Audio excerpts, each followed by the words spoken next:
mag-uumpisa lagi tayo sa numero sa negosyo. Dapat meron tayong target, meron tayong goal. With that, maitatama po natin yung set ng utak natin na hindi tayo papayag na mag-operate ng negosyo nang wala tayong proper na action plan para makuha natin yung numero na yun. So, anong ibig sabihin? Magre-ready ka ng katawan mo, magre-ready ka ng puso mo, magre-ready ka ng talino mo sa pagninegosyo. Bakit? Whatever it takes, kailangan mong makuha yung numero na yun. Pangalawang mindset na gusto kong malaman ninyo. Business owners, ito po ang mindset nila. Cash is king.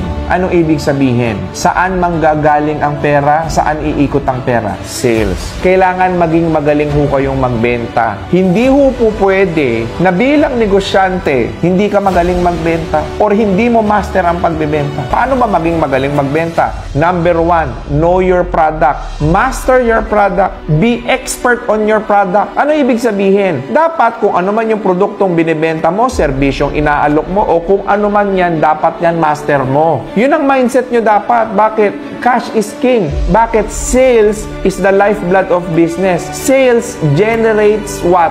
Cash. Kahit ang ganda ng operational system mo, ang ganda ng production system mo, kung ang sales system mo ay bagsak, walang perang papasok dyan. So, ano ibig sabihin? Kung ano yung nagpapasok ng pera sa negosyo, dun kayo mag-focus. Always ask this to yourself. Where is the money?